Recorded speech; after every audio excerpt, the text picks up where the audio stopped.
Hello and welcome to episode 2 of the Goblin Ringleader podcast. I'm Jack, and that's Cole. Today we're going to be talking about Outlaws of Thunder Junction, I believe, the Pro Tour that's going on. It's in Seattle, and Cole's got the rest of it. Absolutely. Welcome, friends. Today we'll be talking about magic-related items. First and foremost, the Pro Tour Thunder Junction in Seattle. We got the top 8 deck lists here. We'll go over kind of just the standard top 8 deck lists. We don't have a ton of thoughts on this. It's fairly new, but we'll probably give our high-level thoughts on the format and also these decks and players as well. And then we have SCG Minneapolis, or I'm sorry, NRG, Minneapolis, that Jack went to. We'll watch a little bit of his video where he breaks down his deck, and then we'll talk about his thoughts for the format. So absolutely, we'll just dive in right into the video and then kind of go from there. Does that sound good? Sounds perfect to me. Perfect. All right, let's get to watching. Hello and welcome to the Goblin Ringleader podcast, where we talk about everything goblins related. I'm a mainly goblins player in modern, and I play goblins in almost every other format. I love goblins. It's the first deck that I started modern with, and we're gonna get into the recent 10K that I went to in Minneapolis over the weekend. Taken down by Dominic Harvey. Shout out to Dom. Absolute legend, playing Amulet Titan to almost an undefeated record. Amulet is I definitely. I do do want want to to say say before before we we keep keep watching watching the the video, video, I called Amulet Titan to be the best deck in the format, because in my opinion, it crushes all of the decks that are really good right now. Yawgmoth has a really bad Amulet matchup, like horrendous. And then Rhinos and four color control also really struggle versus Amulet. And then there's other decks that just like get steamrolled by it, but it's like I compare it in this video to a creature combo deck. I say that Amulet is just a better version of Goblins. mm, But I just wanted to point out that um Amulet is, in my opinion, the best positioned deck in the meta. It's just so hard to play, and not a lot of people know how to really play it. That it makes sense that it got number one. Another really cool thing is if you scroll back, or if you rewind it a little bit, Cole, go back like 10, 20 seconds. The top eight had eight different decks, if I'm correct. Could oh, you yes. Yep. Looks could like you it. read them? Yeah, so it looks like Titan, Scam, Zoo, Coffers, Valakut, Creativity, Yawgmoth, and Control. And that is first through eighth, And so respectively. And so it was a very, very open field. I did not play against very many repeat matchups. The only deck that I played over and over again was Zoo, but that was the hot new deck coming into the tournament, so that makes sense. Mm. That's another deck that Amulet crushes. Your opponent goes, here's a 2 mana 4/4 with flying and all these keywords, and they go, I don't care, kill you. Yeah, that seems like a tough matchup. I do think Amulet is a very, very good deck to play. I don't think it's really been touched by bannings at all. I'm trying to think of any sort of I Last don't banning that touched it, Once Upon a Time, was the last time that a card got banned out sh of Amulet. Sure, absolutely. I just think it's been accumulating cards and getting better and better and better. In Modern, especially, is a format that rewards deck expertise more so than I think having the best deck in your hands. And obviously, like choosing a good deck for a specific metagame is important, but being an expert can a lot of the time just push you through. I think Dominic is just a perfect example of that. He just crushed this tournament. I guarantee you he knew what he was doing most of the time. He probably had to think about it a little bit, but like he's practiced so many of those lines that he's just got it down. So also he won the Legacy tournament the day after, playing lands as well. So he just crushed this tournament. When it comes to lands and which lands to grab, he's the man. He's the man. Because Amulet is all lands. Like Yeah, don't try to Amulet's like outlands 38. Dom. It's Yeah, crazy, he's, crazy. you got lands in your sideboard too. It's wild. It's wild. I don't think he There's a new understands it. land. Sorry, there's a new land that allows you to make a token copy of a creature you control. Mm. So you can copy your Titan, Oh. and then Oh yeah, and then your Titan, because it's a land, doesn't have summoning sickness, so you can attack with it. And then there's another land that can copy a land that you control, like Vesuva, but it's a different card. Yeah. And so Dom had a situation. We were playing. I wasn't playing against him, but we were talking Wednesday, and he was in a situation where his opponent had surgical all of the. They griefed and then took all of the Titans out of his deck besides the one he had already in play. Mm. So he just attacked, or he like tutored for another land, which allowed him to copy his Titan, which then he attacked with both of them, and then he grabbed two more lands, which then one of them was able to copy his Titan. So he had three Titans, even though he technically only had one because of lands. Classic. Classic. Epic. Amazing. So that's all good and great and awesome. Um, so let's move on to the deck list itself. Let's go ahead and move forward. It looks like you got your deck list showing right here. Pretty pretty clean, pretty good stuff here. If you'd So like there was to two. just There talk was about two. it now, that I think that'll be good. As you say, we don't have to listen to the video. I can do a quick summary. So basically, there's 2 points of contention with this list. Goblins, I go into depth because I love goblins. But goblins is a creature combo strategy that has a relatively aggressive clock. It's an old enough it's an old enough archetype where you have enough cards to build it in any way that you would like. If you're approaching a metagame that's more controlling, you can play matrons and ringleaders and harbingers and set up for the late game. If you have a meta that's very aggressive, you can play 4 munitions experts, 4 sling gangs, just be as aggressive as possible, try to gain some life, win the race. You can build the deck a variety of different ways. I chose for this tournament to be hedged against control and slower decks because I felt like 4 color control was going to be a big player in this meta. Mm. I did not assume that there'd be as much zoo. Usually in when I approach a tournament, I find that the deck that's newer sometimes doesn't always get the play that people expect it to because the cards are new, so they're scarce and they're hard to find. And so I didn't really have any sideboard. If you look at my sideboard, I didn't have anything for Zoo. I have a Blood Moon, which is that's okay against Zoo, but everything else: Curse Totem, Dampening Sphere, Chalice, Filigree Silex, and then both the white and the black ley lines. None of those cards hit Zoo. And my main Filigree deck Silex also is only has fine, one. but Cyan has a CMC of 12, I think, so that's not gonna work. No, no, it's not. I was gonna say I actually did play Feed the Swarms the week before this tournament, and I came down to deciding on Curse Totem because I had a match versus Yawgmoth where I had a Blood Moon in play and I couldn't cast my Feed the Swarm. Mm. But I took it out because of that thought where I was like, fuck. But I also saw that Yawgmoth was the second deck on Goldfish, and so I kind of teched for more Yawgmoth, and I didn't see a single Yawgmoth player. I think there was two in the entire tournament, so Wow, I should have okay. had more tech. Yeah, right. That's what I thought. Yeah, I think But I should have had that's more the tech best deck. for Zoo, Just straight up, you put a deck in anyone's hands. I think Yawgmoth is that deck. I think especially with Soul Cauldron.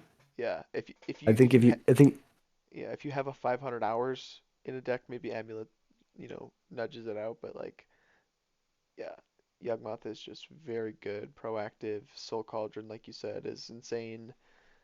Grist is insane. Bowmasters is great. That just has a lot going on and I right think away. that that's a huge point to make. Also, yes, the fact that Yawgmoth can play Bowmasters and Shieldred in the main, just nasty. It's like the only But deck that I plays think Bowmasters. I feel like that's in like the top echelon of decks, which is kind of weird, right? it is really weird because you think those cards would be more like all encompassing because that's No. how some of the other like broke it. Like Ragavan was in every deck when it was the best card, you know. Yeah.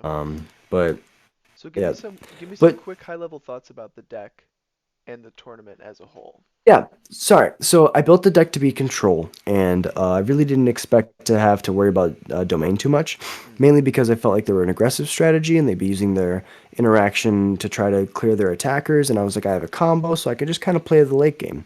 sure. That was not the right avenue to take because in hindsight, thinking about it, domain has 4 leyline bindings, 4 bolts, 4 tribal flames. So they can just kill my Snoop whenever they want, and then just kill me pretty effectively. So I definitely should have had going up there. The other goblins player that I traveled with told me that I should be playing fetches and pick your poisons in the sideboard. If I was playing four pick your poisons, I feel like my zoo matchup goes up like 1,000%. And so I didn't Yeah. listen to him, and I took some L's because of it. But You know I now definitely feel like I was gonna say, and now I know that pick your poison is cracked, and I did put it in my deck for Thursday, and I went 3-1 because I was able to play against coffers, and my mono black coffers opponent was like, okay, I'm gonna grab a curse totem and play it. You can't combo. I untapped and I played the pick your poison that was in my hand the whole game. I was like, yep, that's why I play the card, because otherwise goblins has no outs to curse totem. there you go. But pick your poisons, that's a legit magic card. Yes. So overall, I feel like the addition of fetch lands and pick your poisons to the sideboard shows up one of the biggest weaknesses in the matchup. Otherwise, the core deck itself is so good. If you play the Snoop, there's two lines you can take. Final thing I'm gonna say: there's two lines you can take.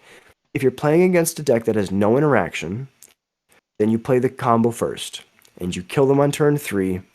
Over. If you're playing against a deck that does have interaction, then you play your just aggressive creatures that are attacking as fast as possible first. Your opponent then has to deal with the aggressive creatures to keep themselves from dying to damage, and then you play your combo. So the deck naturally has play patterns where you have lines you can take to play around what your opponent could possibly have. Also, it's a creature combo deck that doesn't rely on the graveyard. So my opponent has three avenues of stopping it. They have discard, counter spells, and removal. I play Leyline Sanctity in the sideboard. So I play discard a so they can't make me discard the combo out of my hand. I play Caverns and Vials so they cannot counter my spells. The only thing I have to worry about is removal. And so if I can sequence my cards in a way where they have to use their removal first, then I will naturally win as the combo player. But that's the challenge I give to all you aspiring goblins at home. Try to find the lines that allow you to play through your opponent's removal, because they will have a bolt. You just have to play through it. There you go. There you go. Alex Luke. Rakdos Yep. So Goblin. Alex. Okay, so sorry, I didn't get 45th. Alex got 45th. Um, and Yeah. and his list is a little bit different than mine. His plays Battle Cry Goblin, which I think is a little bit better. Um, he plays Legacy, so he loves this card. But there's definitely games where you tap out for a 2 mana Lord. You don't have anything else to do, and then you untap, and sometimes you don't have anything to do with your mana. This allows you to have a mana dump, which sometimes you have 4 lands, and that's just like +2/+0 in haste to whatever you play. Yeah, that could be good. So definitely closes games. But shout out to Alex Luke, the Goblins aficionado. Um, he he's a I asked him if I could call him the Elder Goblin, and he said, hell no, brother, hell no," because he's like, I don't want to say how old he is, but he's like he's not old, I can he's hear him older. saying that. I can hear him saying that for sure. Absolutely. So it looks like your list and his list is pretty similar. He's got a He main plays deck four trash munitions can. experts. Yeah, that's the right number. Hmm. I play one, which, to be fair, But you don't play any was other the wrong removal in the deck, number. right? Like the deck doesn't play any other You're right, removal. none. And Yeah, sometimes in the energy, in the 10K, I definitely wanted to be able to matron for a second munitions expert. at the And I very was like, least. oh, Alex, like Or Alex, just you're right. or You're just so have drawn one. That's what having four in the deck can do. Just drawing one. straight, But yeah, straight up, yeah. it looks pretty good. Shout out, yeah. So shout out to him. Shout out to you. Great job at the tournament. Any final thoughts before we hop into the pro tour about the tournament itself or the deck list, or maybe the archetype in Uh, general? shout out, shout out to Energy. Energy did a great job in the 10K. Shout out to the venue. The venue did a great job. They cleaned the bathrooms like every hour, like between every round. They had a janitorial staff go in and not do like a deep clean, but like replace tissue, replace like garbages, just Yeah. keep things like really clean. It Make was sure a there's no explosions. 287, and it's hard to do. Also, they kept the water jugs filled the entire time, like to the brim. When you have 100 or 287 sweaty Magic players in the same room, it's really important that they have water, and it's really important that the bathrooms don't get bad. And so, shout out to the Energy for picking a great venue, the venue for doing a great job taking care of us Magic players, and shout out to Dom for winning it all. Absolutely. Great point. Great cohesive wrap up there. And let's hop into the Pro Tour. Pro Tour Thunder Junction. This was a quite the interesting Pro Tour because Thunder Junction was released like 2 weeks ago, maybe a little under 2 weeks ago. So the format's very new. Not a whole lot of things to go off of or time to prepare, I should say, for like the limited format, for example. So you'll see a lot of like the same decks, maybe just tuned up a little bit with new cards, but for the most part, you'll see the same stuff. And yeah, I'm loving the limited format, by the way. Shout out to this limited format designed by Dave Humphreys, Dan Humphreys. Sorry if I butchered your name, Mr. Humphreys, but you're very good at designing Magic sets. And Hmm. yeah, plot's a great mechanic. It's just all good stuff. So yeah, let's dive into the top eight here. The person in let's see if we can go to standings here. Day two, perfect. I think this is I think this is That's top correct. eight. No, I actually think that Javier did not make it. So how do I? Because this is the top eight here. Yeah, we can just go through each list if you want. Yeah, that's fine. I don't see their standings. That's okay. That's not entirely important here. Looks like the person who finished first on day two, going into the top eight, is Yoshihiko Ikawa, and he's on domain ramp here. So shout out to him for going, super deep That into a very hard tournament. that deck This, is so cracked. By the way, if you just hover over Herd Migration for a second, Herd yeah, Migration I think is one of the stupidest cards in this entire deck yeah, make yourself because you some get to 3/3s. yeah right Yeah, it seems great. and Also, like gaining 3 life off the discard seems super relevant too. So, you're like I will not lose the early game to burn. And late game you just stomp their face in. yeah, this deck seems pretty straightforward. Like, stick an Archangel of Wrath, gain some life, stick an Atraxa, kill them. I feel like the rest is pretty simple stuff here. So, yeah, very nice. Let's move on to the second player here, Ray Zhang. I think this is CFT Sock. I think this is the progenitor of the lands combo decks that you're seeing all over standard right now with Slogurk and the new Capenna fetches. So this is a Oh, four color. Slogger's Yeah, so this is go Slogurk. ahead. This is a different Slogurk deck, I think, actually, if I'm not mistaken. Yeah, this is a four-color combo deck. Um, Can we just read Slogurk for people at home? yeah, so it's a one green blue 3/3 with trample. Whenever a land card is put into your graveyard from anywhere, put a 1/1 counter on Slogurk, and then you can remove three 1/1 counters on it to return it to its owner's hand. And when it leaves the battlefield, you return three target land cards from your graveyard to your hand. So this is just a very roundabout combo deck here. You're using Rona, you're using Inti, you're discarding lands, and you're um, honestly this deck is confusing me a little bit. I'm not entirely sure. It looks like you're comboing a little bit with Relic of Legends, Rona, and you're putting things in the bin. You're discarding lands and stuff to trigger Inti, exile more cards, and kind of generating an What engine does the here. Goose Mother? The What Goose does the Mother, Goose Mother do? I'm sorry. I think this is just a value card. This is X blue green for 2/2. It enters the battlefield with X 1/1 counters on it. When it enters the battlefield, you create half food tokens rounded up. So if you cast it for 3 mana, for example, it makes a food token. And whenever it Okay. attacks, you sack a food if you do draw a card. So yeah, just kind of like a value play. I don't know what this deck is doing. I, I should have watched more so of this is the. it's probably just that. You're probably just trying to flip a Titania. Oh yeah, that checks out. Let's look and see what Titania does, eh? Can we flip her? I don't think we can flip her. Can you click on the card? Is it saying no? Yeah, it's saying no. Well, you tried. I believe that Titania flipped is like a massive creature. That's what we have Google for, right? Yeah, and I I'll look it think up. I'll look it up and I'll read it to you. I got Okay, it. You cool. do your thing. Because they also have. I was reading an article on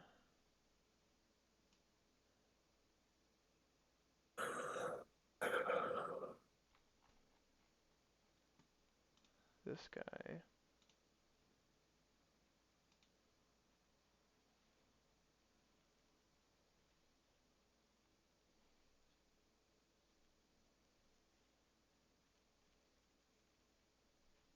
Today's April 27. Hmm. All right. Titania, voice of Gaia. It has a front part that isn't that exciting. The back part, when you flip it with the land.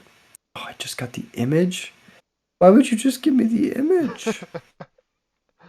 Temporary No. difficulties. Flip. Flip. I had this.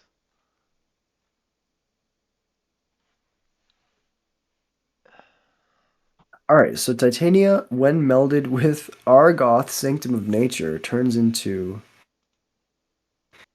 a legendary creature elemental avatar with Vigilance, Reach, Trample, and Haste. Titania, Gaia Incarnate's power and toughness are each equal to the number of lands you control.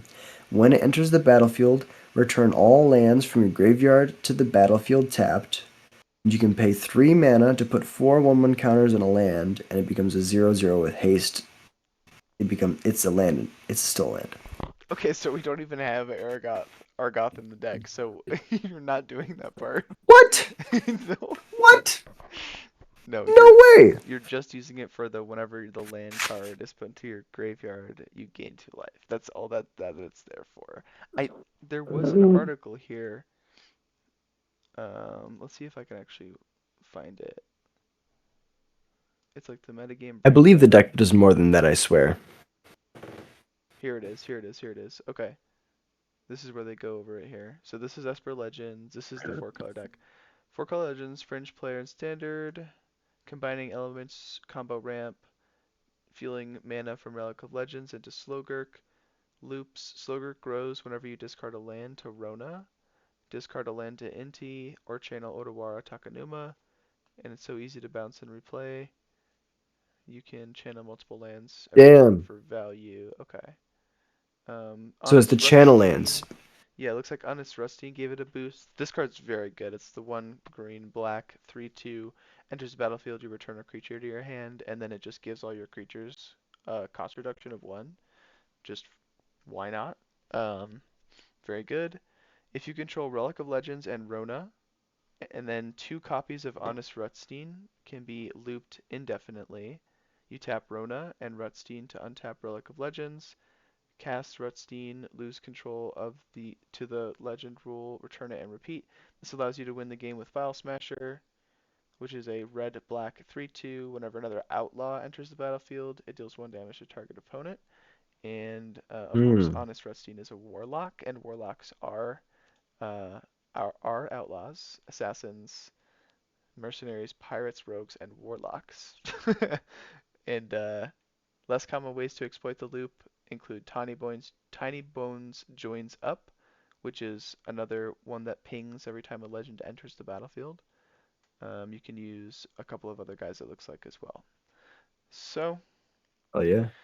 yeah, Deck looks sick as fuck. deck looks sweet. It looks kind of reminds me of the Kethis. I'm sure there's a lot of moving parts there. Um, cool. Okay, let's get back into the deck, the top 8 here. So that's that deck. Boros Convoke is number 3 here. Very straightforward. I think honestly, the most impactful card out of this entire set is probably Inspiring Vantage. Just red, white, fast land. Very simple, very elegant. It makes this deck's mana better than it Better. was. It makes it so that you don't have to be playing Thran Portal anymore, the worst Hmm. ever dual land, which was not a dual land. So yeah, this deck is very basic. Do you have any thoughts on this deck? No, I feel like I've lost to this deck quite a bit. So even though I haven't played this version of the deck, I've definitely lost to Gleeful Demolition and to anything Convoke. Yeah, So yeah, for sure. Well, all right, moving on to the number 4 deck here, and for right now, the fourth runner-up is Esper Midrange. This is like the This is the beast of the format. This is the most played deck by metagame percentage, it seems like. So um, I don't have any thoughts for this. It looks like this mana got better. You can play Concealed Courtyard now is the new addition. You already had Dark Slick Shores, I believe, and the blue-white one, The Sea Drum fact that Coast. this deck, So, sorry, the fact that this deck gets to play Wedding Announcement is just crack. Like this is not a deck that like you would instinctively think plays Wedding Announcement. You just play it because it's just so good. And then are they playing Virtue of Loyalty? Is this a deck that found fucking a home for Virtue of Loyalty? yeah, it's been playing Virtue for a little bit now. Okay, Card's okay. good. You just make an instant speed knight, which is good with Rafine. You can hold up counterspell, Yeah, that's like true. go for the throat or Virtue, play Rafine, get the ball rolling. Um, and then yeah, its back half is very good. You just get to lure the team, give them Vig. Oh, So, do you know what? I was thinking of Circle of Loyalty. yes, Much less good. standard staples Circle of Loyalty did not make the cut this time. But yeah, this pretty simple deck. I think this deck is gonna do just fine and continue to do so. Moving on. Oh, looks like another Esper midrange player. So it looks like we have two. Is there any? Looks like this deck has Preacher of the Schism. Might be going a little bit higher on the mana curve. Tishana's Tiebinder as well. Heavy Tool fan. Must Heavy. be a Tool fan. Sorry, continue. I don't get it. Why? Have you ever heard the song The Last Word by Tool? Oh, Schism. I No. I I implore all of you at home and you, Cole, to listen to Schism by Tool as soon as we're done here. All right, there better So not good. be It's a any. great way to go to Okay, okay, good, good. it's a great way to go to sleep. Ooh, this deck is also playing Duelist of the Mind, which the other deck notably was not playing. Looks like this deck is playing 0 copies of Wedding Announcement in the main, where the other deck was playing 4. So it looks like this is a more creature-centric focused. It's playing one less Wandering Emperor, one more Gixis Command. Looks like its removal suite is more or less the same though. So any thoughts on having Duelist in the mind and a little bit higher mana curve as opposed to um, the lower to the ground Wedding Announcement version? I feel like there's a reason why the other list finished better than this list, probably, and that's probably because it's more aggressive.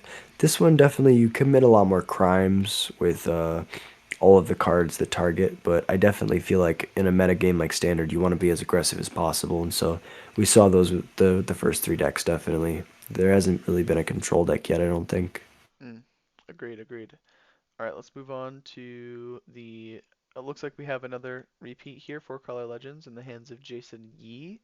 Looks like this deck is very similar, if not exactly the same, to its counterpart. I'm not sure if I saw Aclazotz in the previous list, but everything else looks pretty much the same. Ecclesatz was there, but there was no Tiny Bones. Oh, That was the okay. one card that was I didn't Yeah. see. Okay, so straight up Tiny Bones made it in the mix there.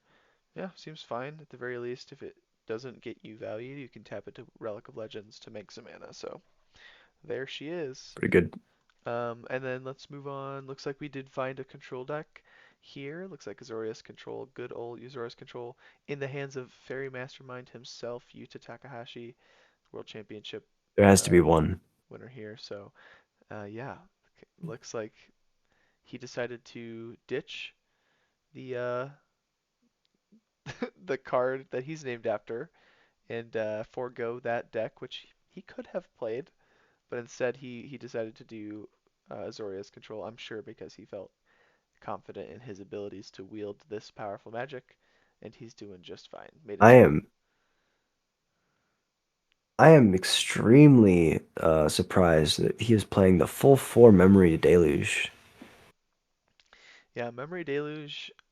It's a powerful card advantage spell. Can you do anything with like? Yeah, looks like with 3 steps ahead. Maybe it's a combo where you're discarding it for extra value. Seems like Sure. interesting.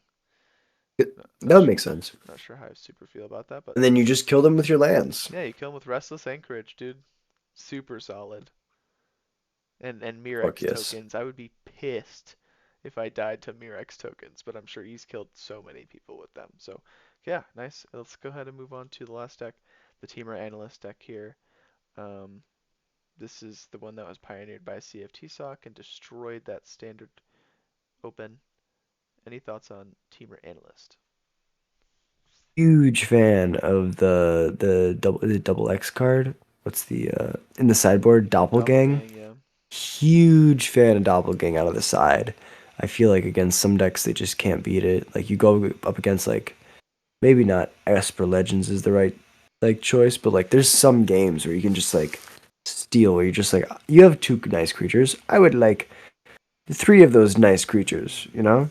good point. Yeah, you can Um copy Atraxes, or like you could get multiple Vein Rippers, or I guess you would need to yeah. pay the ward, but you You could do could get that. You two could Vein do that. Rippers. Yeah. You could get two Vein Rippers and two like what's the card? Also, this card is really good. Bonnie Paul. I had the pleasure of playing Yes. this in limited, and that draft went very well. I think this card is Yeah. just cracked. Just very simply a cracked card. This deck, if you're not familiar, is looking to play a bunch of basics and then New Capenna fetch lands, and then with Slog or oh, it's not even playing Slogurk. Excuse me. Looks like with Just Nissa. Aftermath, yeah, Nissa, Aftermath, Analyst is going to generate a ton of mana, and then you eventually kill them with World Souls Rage, um, and I guess you could potentially kill them with Ill-Timed Explosion as well. So this deck confuses me. Looking at the deck list, it's kind of amazing that it wins games, but if you have a Virtue of Strength or two in play, um, you can kill people pretty Anything could fast. happen. Yeah, you get an X spell in your hands and Jack's right, anything can happen. So there's your top eight. I think the Pro Tour is cool. Um, shout out to it being in Seattle, and yeah, I'm excited to Yeah, shout watch out the to top eight Seattle. tomorrow.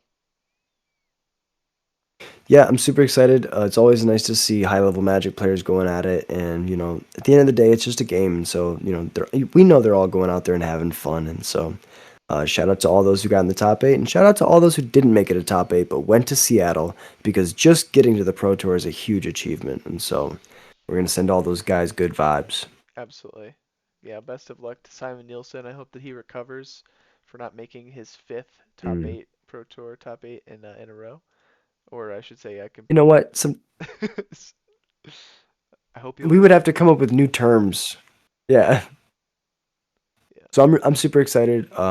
Draft has been really cool. Limited is or sorry, draft has been really cool. Pioneer has been really cool. I haven't played a lot of standard.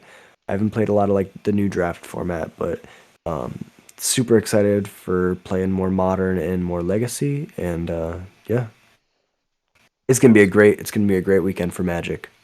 Yes, it's going to be a good time. Absolutely. Well, I think this is a good place to pause it here.